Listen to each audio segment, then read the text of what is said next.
बहुत दिन पूर्वर जंगल रे बास करुथिला गोटिए गाई ओ तार दुईटी छुआ। से माने दिन सारा जंगल रे एपट सेपट को बुली घास खाआंती आउ संध्या होईगले घर को फेरी जाआंती। एमिति भाबरे से माने खूब खुशी रे दिन गुड़ा काटुथिले। गोटिए दिन कौन हैला ना, माँ बहुत दिन तो होई गलानी आमे एई माटीरे खाली घास खाऊचे। खाई खाई भी घास गुड़ा सबु सरी आसिलानी। आउ जेतिकी घास बाकी अछि ताकू जदि आजी आमे खाई देबा ताहले काली आउ आमे कौन खाइबा माँ? हाँ रे धन, तू तो एकदम ठीक कथा ही कहिचु।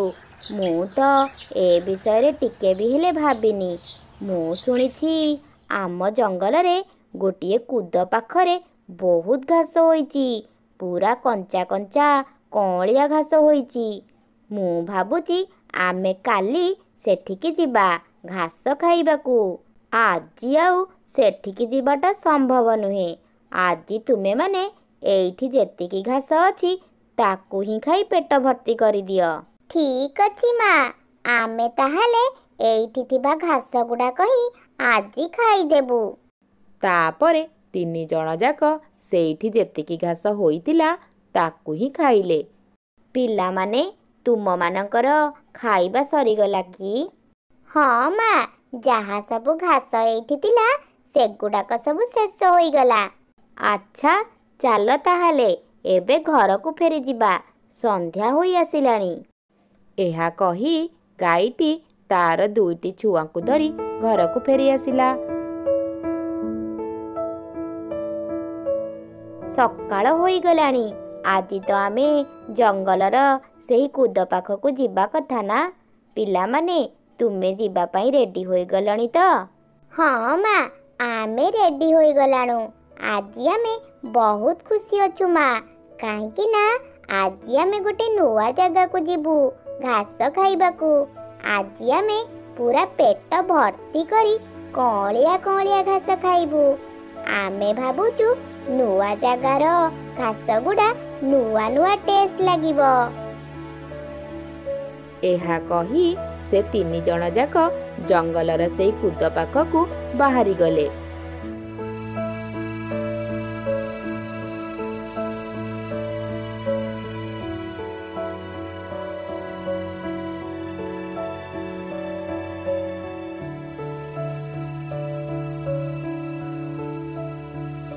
मते लागुची आमे सेई ठीक जगह आसी पहुंची जाइछे। पिला माने देख एई नरम माटी रे केमिति केते कौलिया कौलिया घास होईची। तुमे माने आजी पूरा पेट भर्ती करी मन इच्छा खाई जाओ। हाँ माँ, जगाटा तो बहुत सुंदर हेले पाखरे तो घंच जंगल अछि। जदि को बाघ आसी जीव आमको तो से खाई देब। धन रे एमिति भय कले चलिबनी। विपद तो आसी पारे, हेले विपद समय रे भय न करी बुद्धि खटेई सेथिरु केमिति उद्धार पाइबु से कथा भाबिबा उचित। अच्छा तुमे ए सब भाबनी, तुमे माने घास खाओ, मु तो तुम पाखरे अछि ना। एहा कही सेमाने घास खाइबारे लागिले। एमिति किछि समय कटिगला।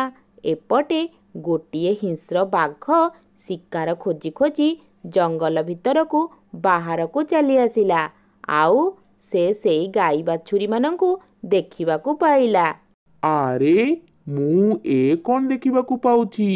मो जंगल पाखरे गाई गोटे नुहे कि दीटा नुहे तिनि तिनिटा गुदुल गादुल गाई ओ बाछुरी। तांकू देखिकी तो मो पेटर भोकटा आहुरी बढ़ीगला।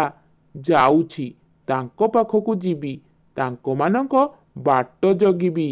माँ देख गोटिए बाघ आम आड़कू माड़ी आसुची। चाल आमे एठारु पळेइबा। ना रे धन, आमे एही समय रे बाघ सामनारू पळेई जाई आमे बंची पारिबानी। बरं आमे मुंड थंडा करी बुद्धि खटेई एठारु बाघ को ତଡ଼ି ଦେବାକୁ ହେବ। ତୁମେମାନେ ଜମାରୁ ଭୟ କରନି।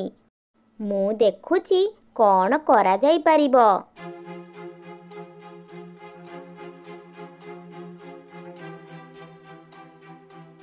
ମୁଁ ତ ଦେଖୁଛି ତୋର ବେଶୀ ସାହସ।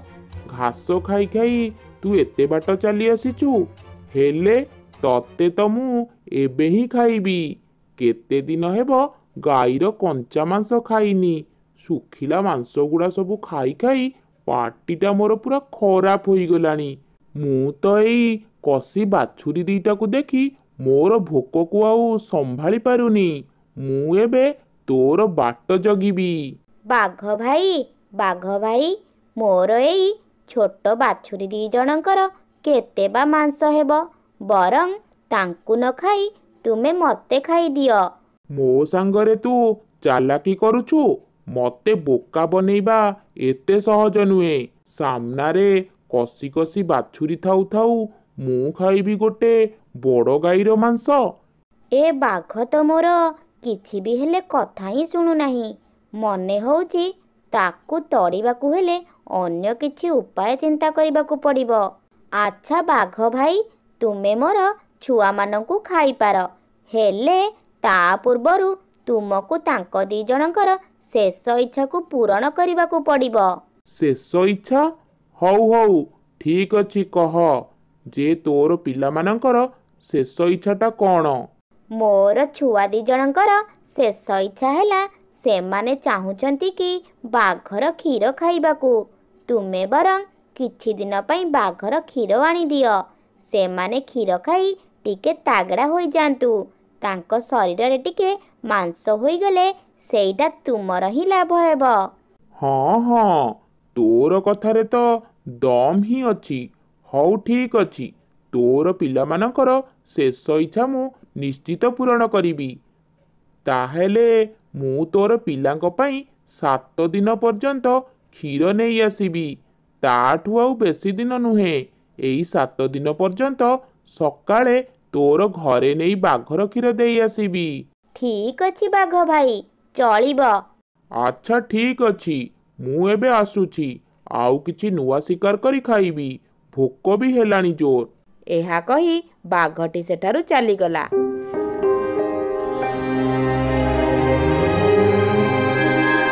ଖୁବ୍ ମଜା ଆସିଗଲା। କାଲି ସକାଳେ ଆମେ ବାଘର କ୍ଷୀର ଖାଇବା। ତୋର ମୁହଁରେ ଖାଲି ଖାଇବା ଛଡ଼ା ଆଉ କିଛି କଥା ନାହିଁ। ଦେଖିଲୁ ନା, ଆମେମାନେ ବାଘର ହାତରୁ କୌଣସି ପ୍ରକାରେ ବଞ୍ଚିଗଲେ। ନହେଲେ ତ ଏତେବେଳକୁ ବାଘରେ ପେଟରେ ଥାନ୍ତେ। ଆରେ ପିଲାମାନେ, ଶୁଣ, ତୁମେମାନେ ଆଉ ନିଜ ଭିତରେ ଏମିତି ଝଗଡ଼ା ଲାଗନି। ଚାଲ, ଆମକୁ ଏବେ ଘରକୁ ଫେରିବାକୁ ପଡ଼ିବ। ତାପରେ ଗାଈଟି ତାର ବାଛୁରୀ 2ଟିଙ୍କୁ ନେଇ ଘରକୁ ଫେରି ଆସିଲା।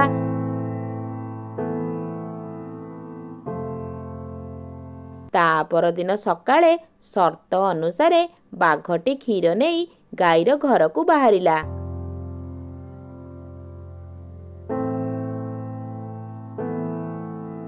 ଏଇ ନେ, ତୋ ପାଇଁ ମୁଁ ବାଘର କ୍ଷୀର ଯୋଗାଡ଼ କରି ନେଇ ଆସିଛି। ଏ କ୍ଷୀରକୁ ତୋର ପିଲାମାନଙ୍କୁ ଦେଇ ତାଙ୍କୁ ଆହୁରି ସ୍ୱାସ୍ଥ୍ୟବାନ ବନେଇ ଦେ। ଠିକ୍ ଅଛି ବାଘ ଭାଇ।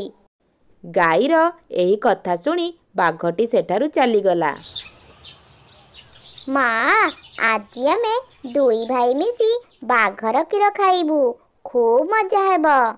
ହଁ ରେ ପିଲାମାନେ, ତୁମେମାନେ ବାଘର କ୍ଷୀର ଖାଇଦିଅ। ତାପରେ ବାଛୁରୀ 2ଟି କ୍ଷୀର ଖାଇବା ଆରମ୍ଭ କରିଦେଲେ। ଏମିତି ଭାବରେ ବାଘଟି ପ୍ରତିଦିନ କ୍ଷୀର ନେଇ ଆସେ, ଆଉ ବାଛୁରୀ 2ଟି ଖାଆନ୍ତି। ଏମିତି ଭାବରେ 7 ଦିନ କଟିଗଲା।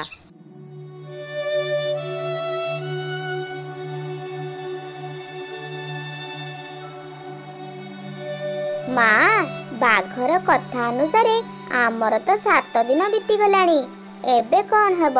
ବାଘ ଆମକୁ ତ ସତରେ ଖାଇଦେବ।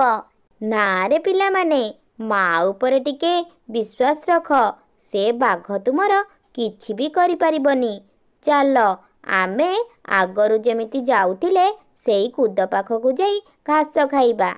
ଏହିପରି ସେମାନେ 3 ଜଣ ଜଙ୍ଗଲର ସେହି କୁଦ ପାଖକୁ ବାହାରିଲେ।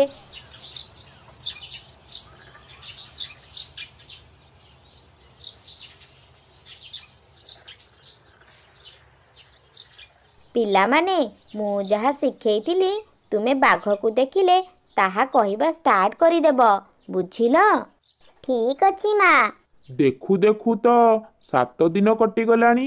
ଆଜି ମୁଁ ସେ ଗାଈର ବାଛୁରୀ 2ଟାଙ୍କୁ ଖାଇବି।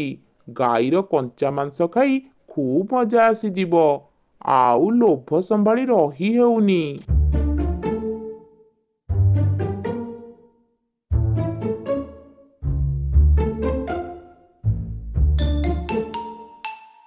ମା, ଆମ 2 ଜଣଙ୍କୁ ଜୋରେ ଭୋକ ଲାଗିଲାଣି। ଚାଲ ଜଙ୍ଗଲରୁ ଗୋଟେ ବାଘ ଧରିକି ଖାଇବା। ମୁଁ ଦେଖୁଛି ତୁମେ ଏତେ ଦିନ ଧରି ବାଘର କ୍ଷୀର ଖାଇ ଖାଇ ବାଘ ଭଳି ମାଂସାଶୀ ପ୍ରାଣୀ ହୋଇଯାଇଛ। ଆଉ ଆଖପାଖରେ ଯେତେ ବାଘ ଥିଲା ତାକୁ ତ ତୁମେମାନେ ଖାଇସାରିଲଣି। ଏବେ ମୁଁ ଆଉ କୋଉଠୁ ବାଘ ପାଇବି ଯେ? ଆରେ, ଏ କ'ଣ ଶୁଣୁଛି ମୁଁ? ସେମାନେ ବାଘର କ୍ଷୀର ଖାଇ ଖାଇ ବାଘ ଭଳି ହୋଇଯାଇଛନ୍ତି। ତାହେଲେ ଆମେମାନେ ଆଜି ଖାଇବାକୁ ହେଲେ ଯୋଉ ବାଘଟା ଆସିବାର ଅଛି, ଆଜି ଆମେ ତାକୁ ହିଁ ଧରି ଖାଇଦେବୁ। ହଁ, ଏକଥା ଯେମିତି ସେ ବାଘଟା ନ ଜାଣିପାରେ। ଆରେ, ଇଏ କ'ଣ? ଏମାନେ କ'ଣ ମୋତେ ଖାଇବା କଥା ଚିନ୍ତା କଲେଣି? ନା ନା, ଅବସ୍ଥାଟା କାହିଁ କିଛି ଠିକ୍ ଭଳି ଲାଗୁନି। ମା, ମତେ ଗୋଟେ ବାଘର ବାସ୍ନା ଆସୁଛି। ମନେ ହଉଛି ଆମ ଆଖପାଖରେ ବାଘ ବୋଧେ ବୁଲାବୁଲି କରୁଛି। ଚାଲ ଭାଇ, ଆମେ 2 ଜଣ ମିଶି ସେ ବାଘର ରାସ୍ତା ଅଟକେଇଦବା। ଓରେ ବାବାରେ, ଏଠି ଯଦି ଆଉ କିଛି ସମୟ ରହିବି ତାହେଲେ ମୁଁ ଆଉ ମୋର ପ୍ରାଣ ନେଇ ବଞ୍ଚି ଯାଇପାରିବିନି। ମୋତେ ଏଠାରୁ ଏବେ ପଳେଇ ଯିବାକୁ ପଡ଼ିବ।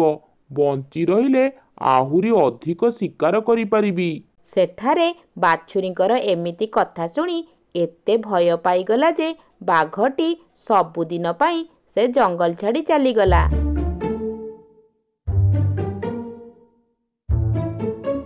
ମା, ତୁମର ବୁଦ୍ଧିଟାକୁ ଆମେ କାର୍ଯ୍ୟରେ ଲଗେଇ ସେ ବାଘକୁ ଆମେ ଜଙ୍ଗଲରୁ ବାହାର କରିଦେଲେ।